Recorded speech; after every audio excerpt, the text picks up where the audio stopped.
What's up guys, Kenan from KENAN TV here, and welcome back to another video. In this video, I want to take a closer look at the Israel Adesanya vs Anderson Silva fight, but mainly focus on what if Anderson Silva were to go in there and beat Israel. Who would Anderson end up fighting, and how would he do against the fighters that he could be ending up fighting? With that being said, let's jump right into the video. To be honest with you guys, I don't believe this fight is going to be a pretty fight for Anderson at all. Assuming that he could win, and the chances of Anderson winning, in my opinion, are very small. It is going to come down to the fact that Anderson could be using his Brazilian Jiu-Jitsu to beat Israel. That is the only way I could see Anderson winning. I believe Anderson has come to a point where at the age of 43, almost 44, his footwork is gone, his reflexes have diminished, his ability to take damage has also diminished. A huge pillar in Anderson Silva's game, that is his reflexes, have also diminished. So I'm just trying to say that Anderson is not the fighter that we all remembered from his prime, and I don't believe that Anderson will show up. But just for the sake of this video, I'm going to briefly go over how I could be seeing him winning and go over all the things that could be following up. But before we do so, here is an exclusive message from Anderson Silva himself. Hey guys, it's me, it's the Anderson. I want to tell you guys that I come back for the fight to Israel Adesanya because this is the big sport and I love the martial art. And the Israel Adesanya, he have the big chance. He has the clone, Anderson too. But people ask me, hey Anderson, why you go in here and fight Israel Adesanya? This guy a dangerous guy, Anderson. And for me, it's normal. It's normal. And I fight. I win, I lose. But that's it. Guys, it's normal. This is the martial art. I want to test my skill in the martial art. And it's normal for me because this is the big sport. And that's it. And that's it. I hope you guys enjoyed that little impersonation. If you guys come through my live streams, I do these quite often, but I assume that I should also do these for the videos and see if you guys like it. You know, leave a comment down below with using the hashtag AskKenan, and that way I can filter out the comments much easier and I can get to you guys much faster. So if you guys want me to do impersonation of another fighter, just leave it down below and I will check it out. But continuing on, the only way I could see Anderson Silva winning this fight, like I said previously, is by using his Brazilian Jiu-Jitsu. Obviously, Israel Adesanya is a tremendous striker, arguably the best striker currently in the middleweight division. The difficulties that he presents for Anderson is unusual. He is taller than Anderson. He has a longer reach than Anderson, if I am not mistaken. He is faster than Anderson, at least at this stage of his career. Packs a good amount of a punch, is very accurate, and has the brain smarts. One thing that a lot of people against Anderson Silva did not have was the fight IQ when it came to the stand-up department. Now Anderson is going to be facing all of these challenges at this age, at this stage of his career, after suffering all the losses and defeats and downs. It's going to be very hard for him to beat. However, we can never discount Anderson Silva. This man is a legend for a reason. He is the greatest middleweight fighter of all time for a reason. And for him to go in there against a young guy like Israel Adesanya, I would have to assume that he would know what he's up against. I don't believe he's going to go in there and challenge him in a department where Anderson usually is the better fighter at. But this time around, I believe he'll use his smarts and try to get this fight to the ground. Similarly to both of their last opponents in Derek Brunson, the man also tried to get both of them down. He was unsuccessful.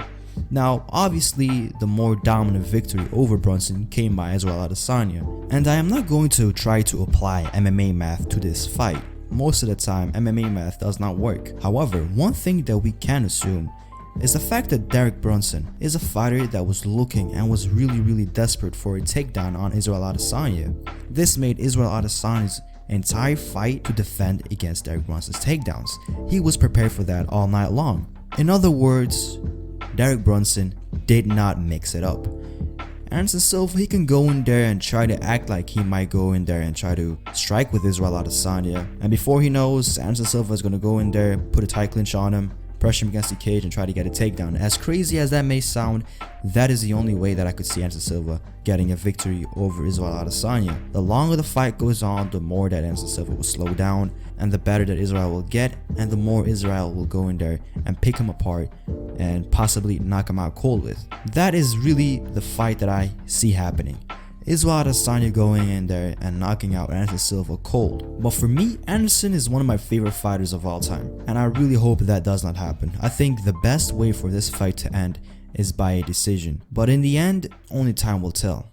But for now, let's assume Anderson Silva got the victory over Israel Adesanya. What is next?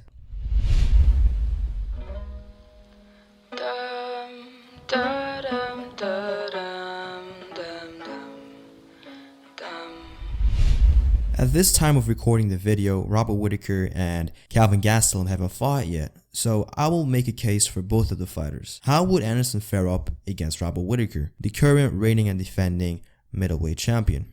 In this fight, yet again, I don't believe Anderson Silva is going to be the favorite against either of the fighters.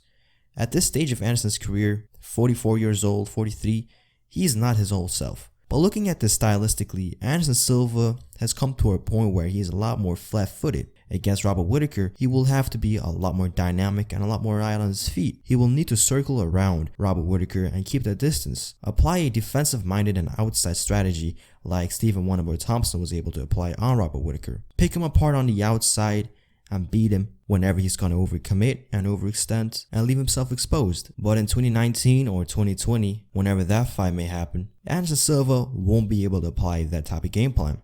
As shown in the Derek Brunson fight, the alertness and the agility was not there from Anderson. He was merely a ghost of himself. Although he got the victory over Derek Brunson, it was not a dominant performance by Anderson by any means. He went in there and he merely survived the fight, I felt like. He got the decision, but even then it was a very close fight. However, unlike Derek Brunson, Robert Whittaker is a fighter that is very well rounded. He can go in there and he can challenge Anderson Silva in whatever department the fight will go to. If it stays in the stand-up department, Robert Whittaker can apply great distance management with his teep kicks, with his jabs, with his low kicks. If the fight ends up going into the clinch, I believe that the Anderson of now, at the age of 43, 44 years old, he will be very weak in the clinch as he was against Derek Brunson. He got hit with a lot of uppercuts.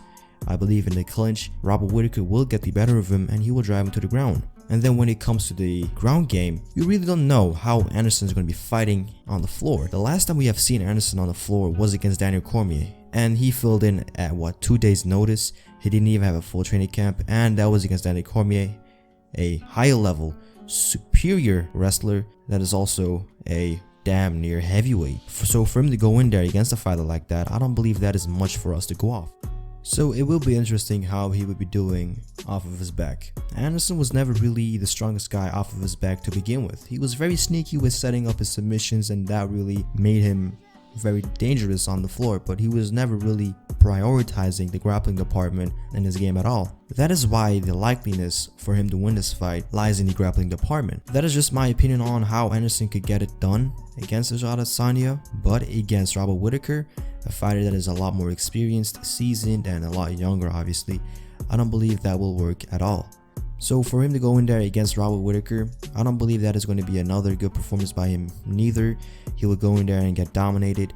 I don't believe how Robert Whittaker can, go in there and finish him. It is going to be pretty hard for Robert to do that. But I wouldn't be surprised if Robert went in there and was to finish Anderson Silva in the grappling department or in the stand-up department.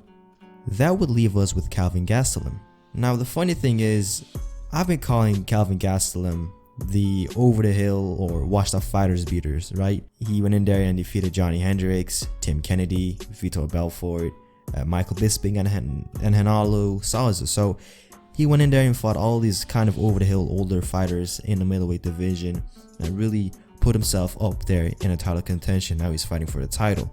Not trying to discredit him, he just only did what he had to do, obviously. So I believe Anderson Silva going in there against Kelvin, that would also put Anderson Silva in that old and over the hill fighter category. And as a nickname that I have given Kelvin is, I don't believe that Kelvin will go in there and lose against Anderson also. Unlike Robert Whittaker, when it comes to Kelvin Gastelum, I see Kelvin Gastelum doing a lot more damage on Anderson.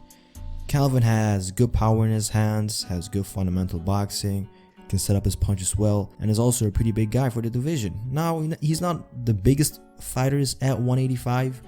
However, Anderson Silva is not the biggest guy either.